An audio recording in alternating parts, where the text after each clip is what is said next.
Blades of Time on Nintendo Switch. What do I do with this? So, Blades of Time, if you've never heard of it, is a game that released, I think, in the early 2010s, whatever decade you want to call it, on previous gen systems, and it was kind of forgotten.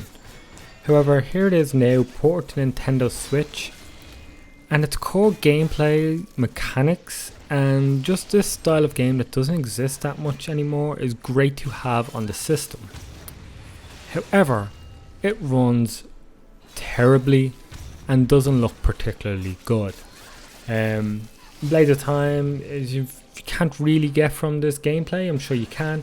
It's sort of a hack and slash. It's a very fast combat game mixed with some puzzle and light platforming elements. And the combat, I will say, is very fast and fluid, and when things get going, it feels really good. And it can look good in terms of fluidity. However, the animations aren't great and the visuals aren't great. But that's not the biggest down point. The biggest down point to this game is it runs terribly. It may have moments where it looks smooth and it runs smooth, and then it just hitches.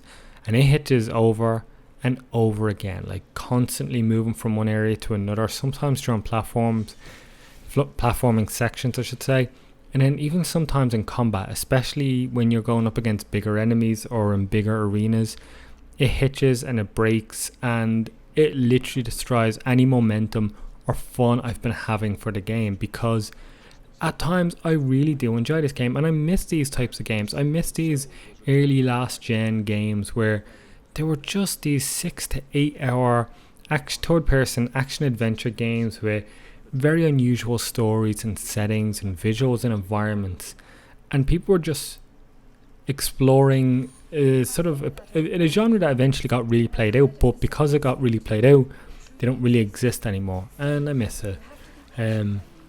Weirdly enough, Blades of Time isn't the best one to have on it. Regardless, it's still something, and I wish I could like this game more. I wish I could recommend this game, and I wish I could say more positive things about it. However, unless some fundamental things change, like its performance and even its visuals, because I'll be honest, even for a Switch game, it's a bit on the uglier side. I thought there might have been a bit more remastering, I guess, into it, but this just feels like a straight port of a game that didn't look particularly good about a decade ago, and now add a decade of visuals and power 4K and everything else to it. It just doesn't look good really at all. And it's just a big disappointment of something that could have been pretty neat for a handheld that would have given a game a new lease of life.